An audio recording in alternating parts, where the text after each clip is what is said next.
সুপ্রিয় শিক্ষার্থী, আশা করি তোমরা সকলেই ভালো আছো, সুস্থ আছো। আজকে আমি তোমাদের একাদশ শ্রেণীর পরিসংখ্যানের বিষয়ে প্রথম অধ্যায়ের উপরে একটা ক্লাস নেব আশা করছি। তো আমি মোহাম্মদ লুৎফুল হক, পরিসংখ্যান বিভাগ, বিলচরণ শহীদ শামসুজ্জাহ সরকারি কলেজ। তো আজকের আমার যে আলোচ্য বিষয় সেটা হচ্ছে যে পরিসংখ্যানে বেশ কিছু প্রতীক ব্যবহার করা হয়। তো সেই সম্পর্কে তোমাদেরকে একটা ধারণা দেব এবং ওই প্রতীকগুলোর যে ব্যবহার সেটা নিয়ে আলোচনা করব। তো চলো শিক্ষার্থীরা, আজকের আমি যে আলোচ্য বিষয়টা নিচ্ছি যে বিভিন্ন প্রতীক সম্পর্কে ধারণা, আমরা এই ধারণার পাশাপাশি প্রতীকের ব্যবহারগুলো নিয়ে আলোচনা করব।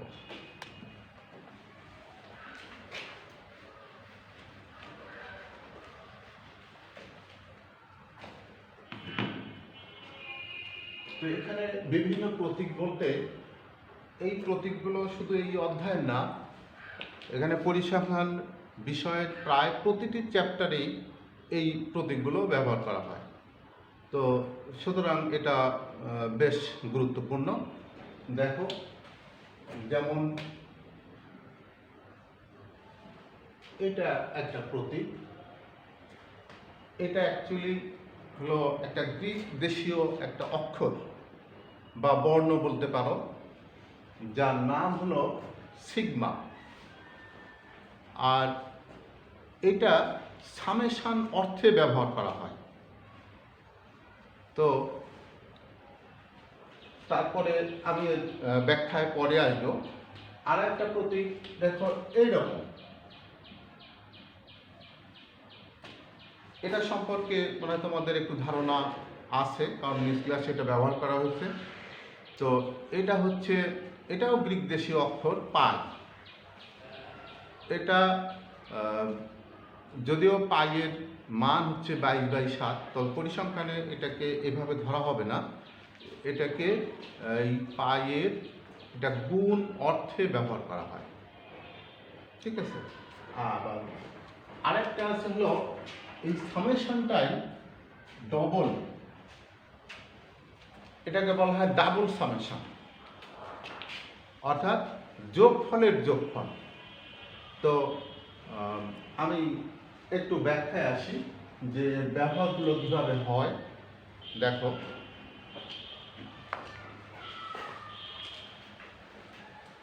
যে প্রথমেই আমরা একটা জিনিস ধরে নেব, সেটা হচ্ছে যে একটা চলক এক্স, আর এক্স এর মানগুলো হচ্ছে ধরো x1, x2, x3 dot dot xn, ঠিক আছে। এখন এই মানগুলো যখন আমি যোগ করব, অর্থাৎ x চলকের মানগুলোর যোগফল, তখন আমি লিখব এরকম x1 যোগ x2 যোগ x3 যোগ ডট ডট xn। এই গোটা রাশিটাকে আমরা summation xi i is equal to 1 to n এইভাবে লিখব। অর্থাৎ এখানে আমরা এই রাশিটা করব এভাবে, summation xi i is equal to 1 to n। ঠিক একই রকম ভাবে যদি এই মানগুলো এরকম না হয়, মানগুলোর বর্গ হয়, সে x চলকের মানগুলোর বর্গের যোগফল, তখন আমরা এরকম ভাবে লিখব যে x1 স্কয়ার যোগ x2 স্কয়ার যোগ x3 square dot dot xn square. এটাকে আমরা এইভাবে লিখব যে x I square I is equal to 1 to n, এরকম। আচ্ছা, আবার ধরো যদি বলা হয় যে এক্স চলকের মানগুলোর গুণফলের সমষ্টি, তখন হবে এরকম যে x1 into x2 into dot dot xn। তাহলে এইটা আমরা লিখব এরকম ভাবে,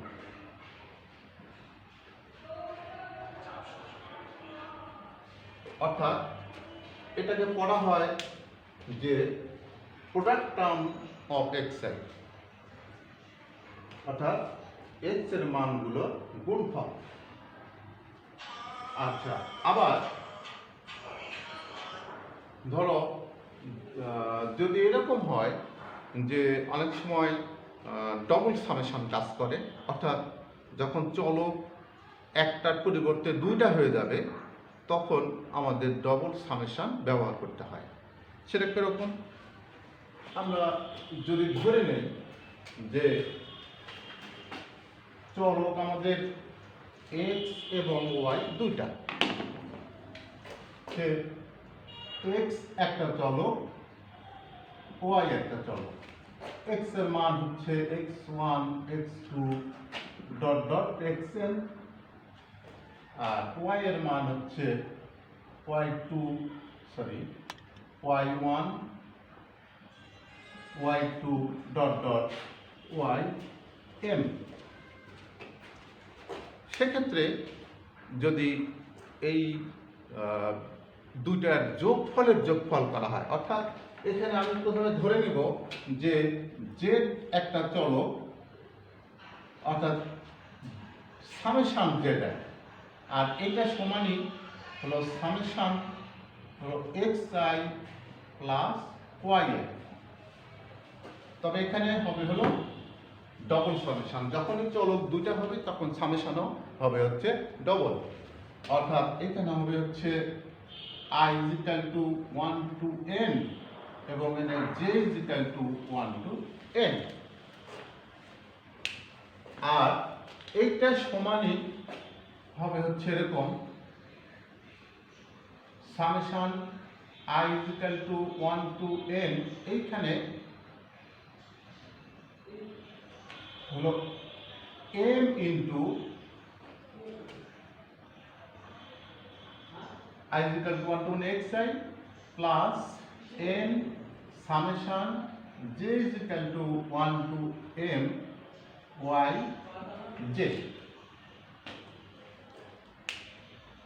আবার একই রকম ভাবে যখন এটা প্রোডাক্ট করা হবে, অর্থাৎ গুণ করা হবে, দুইটা চলকের গুণফলের সমষ্টি, তখন হবে এরকম যে ধরলাম summation Z I is equal to 1 to n। এই ক্ষেত্রে হবে হলো যে double summation x i y j, এখানে i is equal to 1 to n আর j is equal to 1 to m। তো এটা দাঁড়াবে হচ্ছে এরকম i is equal to 1 to n xi into j is equal to 1 to m y j, এরকম। তো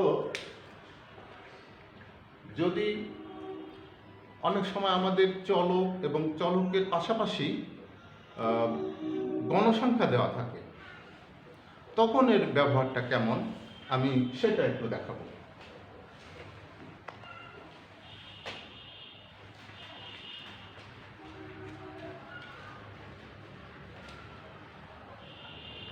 যেমন আমি ধরে নিচ্ছি যে এক চলকের মান x1 x2 dot dot xn, তো এর পাশাপাশি যদি আমাদের গণসংখ্যা দেওয়া থাকে f, আমি ধরলাম f এর মান হচ্ছে f1 f2 dot dot fn এরকম।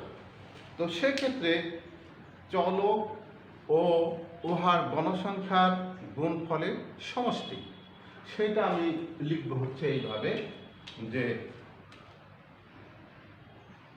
f1 x1 plus f2 x2 plus dot dot হলো fn xn, এটা সমান হবে হলো summation fi xi I is equal to 1 to n এরকম।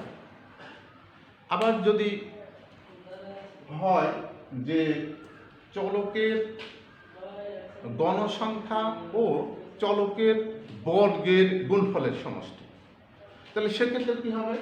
সেক্ষেত্রে হবে হলো এরকম যে f1 x1 square plus f2 x2 square plus dot dot fn xn square. তাহলে এই গোটা টার্মটাকে আমি এইভাবে লিখতে পারি summation fi xi square I is equal to 1 to n। আর যদি চলকগুলোর মান ধ্রুবক হয়, অর্থাৎ একটা নির্দিষ্ট মান, চলকের প্রতিটি মানই একই, সেই ক্ষেত্রে বিষয়টা কিরকম হয় দেখো।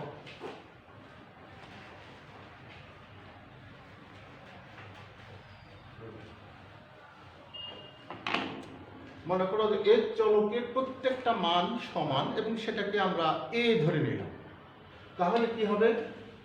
এর চলকের মানগুলো এরকম হয় যে a plus a plus a plus dot dot a, অর্থাৎ এখানে n সংখ্যক a আছে, তাহলে এটাকে আমরা na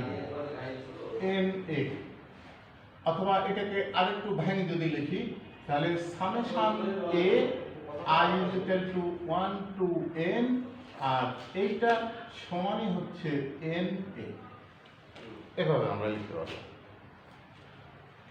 আচ্ছা, আবার যদি এই চলকের মান নির্দিষ্ট কিন্তু এই মানগুলোকে যদি আমি গুণ করি তখন কি হবে? a প্লাস গুণ a গুণ এভাবে ডট ডট a, তাহলে এটা হচ্ছে actually product term I is equal to 1 to n, এখানে a, আর এটাকে আমরা লিখব হচ্ছে a to the power n। তো আশা করি বিষয়টা তোমরা বুঝতে পারছো। তো হচ্ছে এই বিষয়গুলো তোমরা একটু যদি ফলো করো বা চেষ্টা করো তাহলে আশা করি বুঝতে পারবে। তো ঠিক আছে, আগামী ক্লাসে আবার তোমাদের সঙ্গে দেখা হবে। সে পর্যন্ত তোমরা সবাই সুস্থ থাকো এবং ভালো থাকো এই প্রত্যাশা করে আজকের মতো আমি এখানে শেষ করছি। আল্লাহ হাফেজ।